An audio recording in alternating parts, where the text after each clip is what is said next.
ماحول بدل چکا ہے، عدلیہ کی قیادت بدل چکی ہے، وہ صورتحال نہیں ہے جو پہلے تھی. اگر آپ کو یاد ہو تو پنجابی زبان میں ایک پرووربیل سیئنگ ہے کہ وکیل رہن دو تو جج کر لو. تو وہ عمران خان صاحب نے جو جج کیے ہوئے تھے، وہ چاہے ثاقب نثار تھے، وہ چاہے آصف سعید کھوسا تھے، وہ چاہے گلزار صاحب تھے، چاہے وہ بدیال صاحب تھے، وہ باقاعدہ ان کا مقدمہ لڑتے تھے، وہ مقدمہ سنتے نہیں تھے. وہ وکیلوں کی تو ضرورت ہی پیش نہیں آتی تھی ان کو، وہ خود سے لکمے بھی دیتے تھے اور باقاعدہ آرگیو کرتے تھے ان کے لیے. یہ دور بھی ہم نے دیکھا. خدا کا شکر ہے کہ اب عدلیہ میں سینٹی پرویلز، اب صورتحال اتنی گھمبیر نہیں ہے جتنی ہم نے دیکھی ہے. دوسرا ایک تاثر جو ہے وہ تحریک انصاف کی طرف سے بھی اور ان کے سوشل میڈیا ہینڈلرز کی طرف سے بھی دیا جا رہا ہے کہ جی دیکھا وہ لے کے آئے ہیں تو دیکھیں کس طرح جلدی جلدی ریلیف مل رہا ہے. تو ان کو تھوڑی سی تاریخ اپنے سامنے رکھنی چاہیے. یہ وہی مقدمے ہیں نا جن میں 125 پیشیاں بھگت چکے ہیں نواز شریف صاحب اسی جج کے سامنے اپنی بیٹی کے ساتھ. یہ حقائق ہیں یا نہیں؟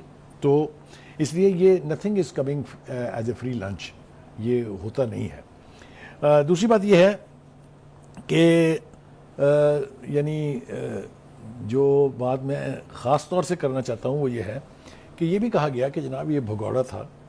یہ بھگوڑا کہتے کس کو ہیں؟ بھگوڑا وہ ہوتا ہے جو قانون سے بچ کے روپوش ہو جائے، چپکے سے کہیں نکل جائے. ایسا تو کچھ نہیں ہوا تھا. باقاعدہ عدالت کی طرف سے بھی ایک بانڈ کے تحت ان کو اجازت دی گئی تھی. اس وقت کے ملک کے وزیر اعظم نے پوری قوم کو یہ باور کرایا کہ یہ شخص مرنے کے بالکل قریب ہے. ڈاکٹر یاسمین راشد اس میں وہ تو ہر 2 گھنٹے کے بعد ایک ہیلتھ بلٹن جاری کرتی تھی نا، اگر آپ کو یاد ہو تو. پھر عمران خان صاحب نے بھی یہ بیان اللہ واسطے چیریٹی میں نہیں دیا تھا. انہوں نے اپنے فیصل سلطان صاحب کو بھیجا، انہوں نے ان کے تمام ٹیسٹ کو ری ٹیسٹ کروایا اور الٹیمیٹلی انہوں نے تو بھگوڑا تو اس کو کہتے ہیں جو قانون کو ہڈونگ کر کے، قانون کو وائلیٹ کر کے گیا ہو. تو میرے خیال سے بھگوڑے کا لفظ ان کے لیے استعمال کرنا ٹھیک نہیں. میں یہ بالکل جسٹیفائی نہیں کر رہا ہوں کہ وہ 4 سال تک واپس کیوں نہیں آئے. وہ جانے، ان کے ڈاکٹر جانے اور عدالت جانے، یہ ان کو ان سے حساب لینا ہے.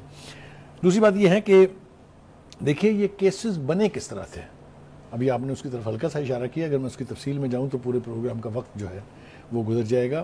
جس طریقے سے جے آئی ٹیز بنی، جس طریقے سے نگران جج مقرر ہوئے، ان مقدموں کے بننے کے اوپر بھی اس وقت کے لوگوں نے، میں آپ ایک خاص مثال آپ کو دے دیتا ہوں کہ جب پاناما کا کیس جو ہے اس کو اقامہ بنا کے فیصلہ لکھا گیا تو علی احمد کرد صاحب ہیں کوئٹہ کے، بہت ہی ہمارے لیے قابل احترام ہے. انہوں نے کہا تھا میں اس جج کی شکل دیکھنا چاہتا ہوں جس نے یہ فیصلہ لکھا ہے.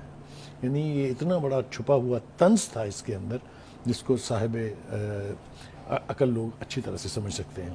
ایک بات تو یہ ہوگی. دوسری بات یہ ہے کہ ایک اور تاثر جو ساتھ ساتھ دیا جا رہا ہے وہ یہ کہ جی دیکھیں فوج لے کے آئی ہے ان کو انڈرسٹینڈنگ کے ساتھ آگے، انڈرسٹینڈنگ کے بعد. میں اس کو پارشلی مان لیتا ہوں لیکن مجھے اس کی وضاحت کرنے کے لیے تھوڑا پیچھے جانا پڑے گا.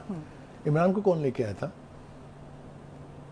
فوج لے کے آئی تھی. عمران کو فوج نے نہیں نکالا، وہ اپنی حرکات سے گیا ہے. وہ اگر سائفر نہ رہ رہا تھے، ووٹ آف نو کانفیڈنس کامیاب نہیں ہوتی تو وہ کہیں نہیں جا رہے تھے.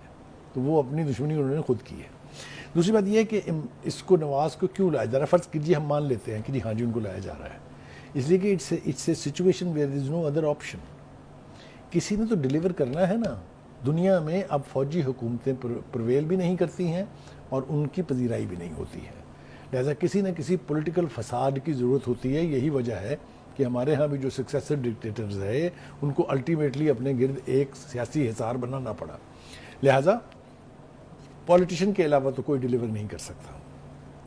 اگر آپ ٹریک ریکارڈ دیکھیں تو آپ کو پتہ چلے گا کہ Nawaz Sharif in all his 3 terms had been an acceptable person in the world.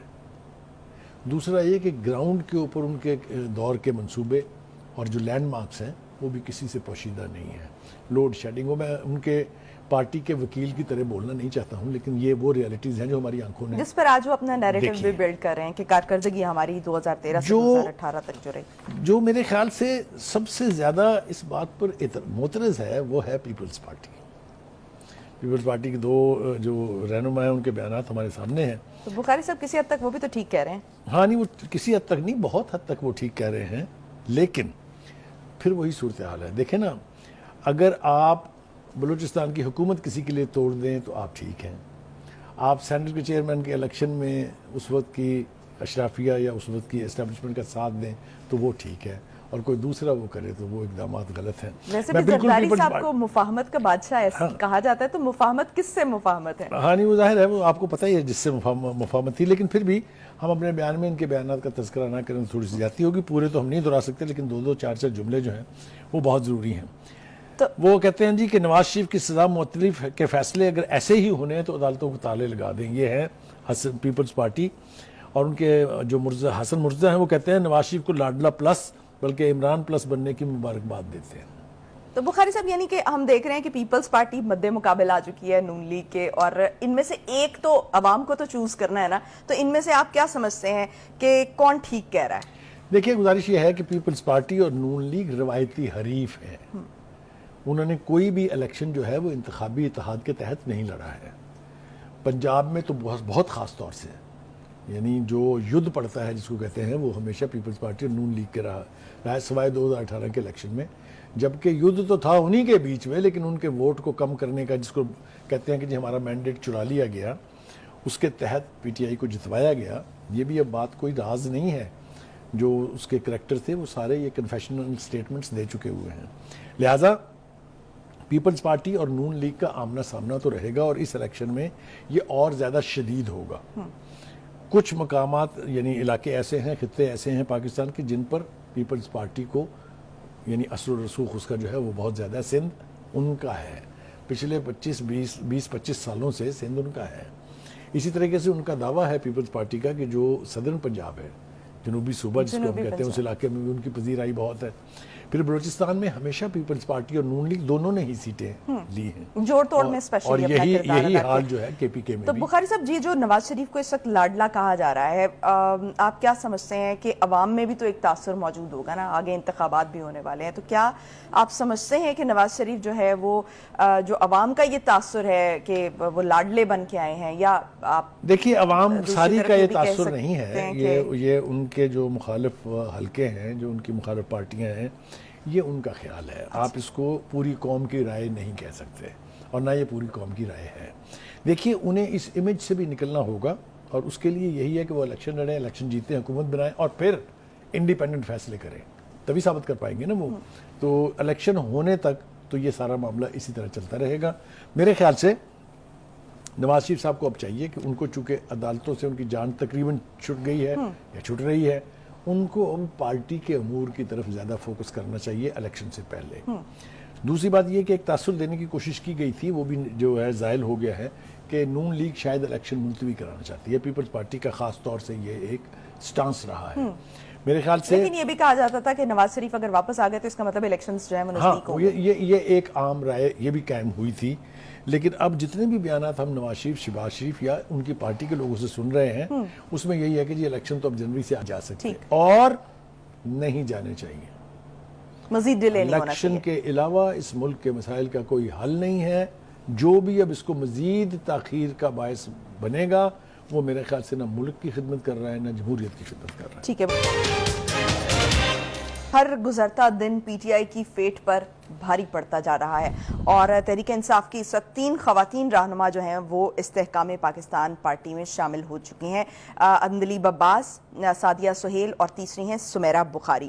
بخاری صاحب ہم دیکھ رہے ہیں کہ جو پی ٹی آئی ہے وہ آہستہ آہستہ ختم ہونے کی طرف آ رہی ہے. کیا آپ کو لگتا ہے کہ یہ ختم ہو جائے گی؟ دیکھیں گزارش یہ ہے کہ 9 مئی کے واقعات کے بعد, جسے میں سمجھتا ہوں کہ اگر بغاوت قرار دیا جائے کہ بغاوت پر اکسانے کی ایک سازش تھی, اور خاص طور سے آپ کی عسکری قیادت میں رخنہ ڈالنے کی یا تقسیم ڈالنے کی کوشش تھی. اب کوئی بھی شخص P T I, us P T I میں جو خان صاحب کی پی ٹی آئی ہے, اس میں رہ کے سیاست نہیں کر سکتا. اب آ جائیے جناب فرار, جو 9 مئی کے بعد سے اور عمران خان صاحب کے جیل جانے کے بعد سے جو ٹوٹ پھوٹ کا شکار ہوئی ہے پارٹی. ایک تو یہ کہ اس میں 2 دڑے بن گئے ہیں. ایک استحکام پاکستان پارٹی ہے جس کے جہانگیر ترین صاحب اور علیم خان صاحب سربراہ ہیں, دوسری پرویز خٹک صاحب کی تحریک انصاف پارلیمنٹیرین ہے.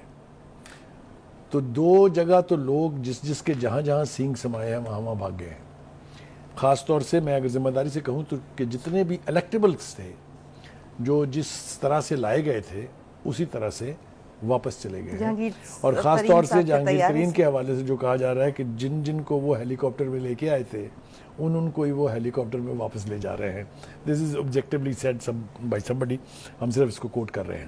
دیکھیے جو اندلیب عباس تھی اور ایک دوسرا نام ہے فردوس عاشق امان, یہ, اور تیسرا ایک نام ہے شیریں مزاری, چوتھا ایک نام ہے بخاری, کیا نام تھا ان کا؟ سمیرہ بخاری, ملیکہ بخاری. یہ جو تھے they were women face of the PTI. اس میں سے عاشق امان صاحبہ سب سے پہلے گئیں, تو بڑے وقت سے پارٹی چھوڑ گئی تھی. اس کے بعد سے ہم نے دیکھا کہ وہ شیریں مزاری صاحبہ جو ہے وہ بھی عملاً سیاست سے بھی ریٹائر ہو گئی ہیں اور پارٹی بھی انہوں نے چھوڑ دی ہے. اور پھر اب یہ اندلیب عباس صاحبہ پارٹی چھوڑ کے دوسری جگہ جو ہے وہ چلی گئی ہیں. ایک خاتون رہ گئی ہیں ملیکہ بخاری, ان کا ویسے ہی نہیں پتا آج کل وہ ہیں کہاں, تو وہ یعنی سرفیس پہ نہیں ہے. یاسمین راشد بھی ان رہتی ہیں. کی فیٹ, یاسمین راشد صاحب تو بھگت رہی ہیں. میں اس اعتبار سے بہت مضبوط سمجھ اور طاقتور پولیٹیشین سمجھتا ہوں کہ وہ یہ سب کچھ بھگت بھی رہی ہیں اور آج تک اپنے قدموں پہ کھڑی ہیں. تو ہمیں ریالٹی سے آنکھیں نہیں چرانی چاہیے میرے خیال سے. اگر ہم اپنے اس پلیٹ فارم سے ان کو کمپلیمنٹ کریں تو کوئی خرابی نہیں ہے اس میں. ٹھیک ہے جی. اب دیکھیے اندلیب عباس صاحبہ کا یہ ہے کہ یہ بہت بڑی, بہت سٹرونگ, بہت افیکٹو اسپوکس پرسن تھی, خاص طور سے عمران خان کی.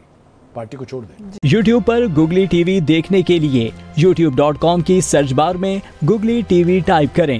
گوگلی ٹی وی کے پیج پر سرخ رنگ کے سبسکرپشن والے بٹن پر کلک کرنا نہ بھولیے. یوٹیوب پر اپلوڈ ہونے والی ویڈیو سے باخبر رہنے کے لیے بیل آئیکن پر کلک کیجیے. آپ کو ہر نئی آنے والی ویڈیو کے بارے میں نوٹیفیکیشن موصول ہو جائے گا.